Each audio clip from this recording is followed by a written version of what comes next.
I think we're ready to put it together. I think it's chopped fine enough. Okay. So then you put it in the bowl? Oh, yeah, we'll put it in with the rest of the mixture. Okay.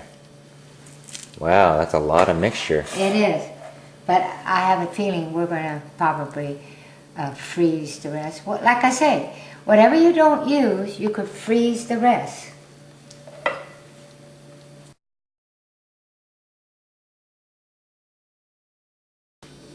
All right, you have the scallions washed and the dead parts peeled off. Cut off the ends, the root end, and then cut them in small little pieces because they're going to go into your filling. And try to cut it as, you don't want big pieces, you want fine, so you don't taste the scallion itself. So you want it as fine as possible. And I have 3 scallions here because there's quite a bit of filling. So this just should be enough. However, if you make it, you want more, you can add more scallion if you wish. It's like I say, this is an open recipe. It's not exact. It's more my own, how I like it. Okay, you want to chop it finer because you don't want to bite into a big piece of scallion. Okay. Now, is this something you can put in the Cuisinart? No, no. Don't use the Cuisinart for any of this because it's too fine. The chopping is too fine. Oh, it's too fine if you put it in the Cuisinart. Yeah, you don't want that. Sorry, you have to do it by hand, manually. Oh, boy. It's a lot of work. Yes, this whole recipe is a lot of work.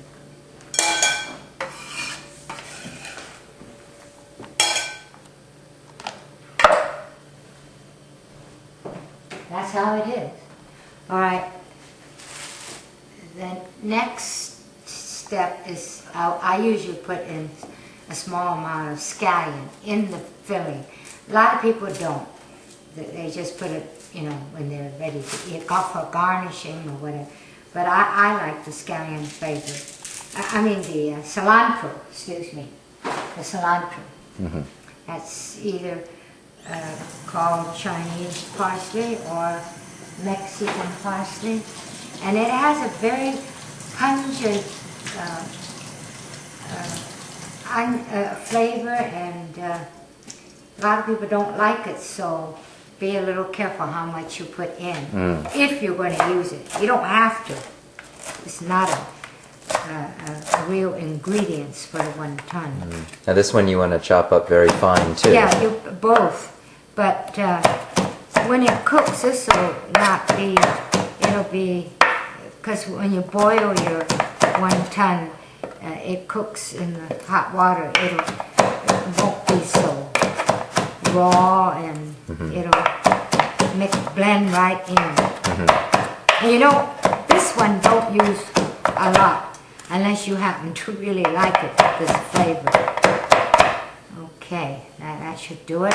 Put it together with your mixture. Okay. And then we're ready to season with salt and pepper and soy sauce and cornstarch. Okay, let's go over to the other counter. Okay.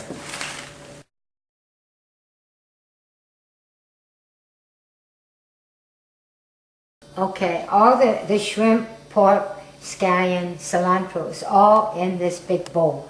Now we're going to season it before we're going to start wrapping.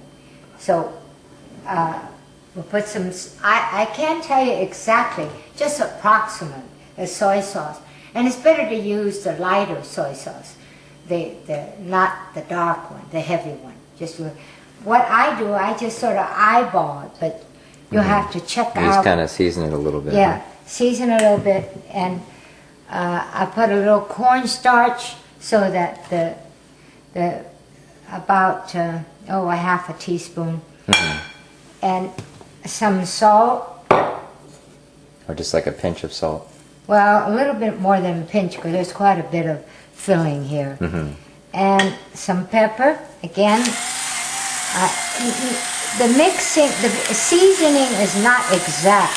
You have to taste for correction.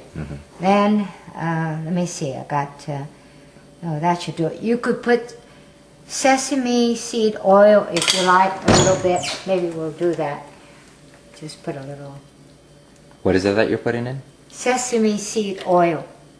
Just put a little in. Can you use olive oil? No, no olive oil. Now that I have the seasoning in the mixture, I mix all the ingredients together, make sure that it's well mixed, reach to the bottom and turn it up, and then before you wrap. So this is see, you've got it all.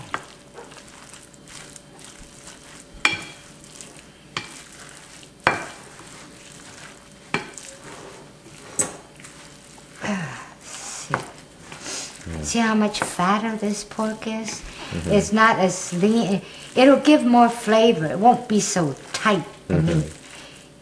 In the past, I used to I'm always thinking of not too much fat.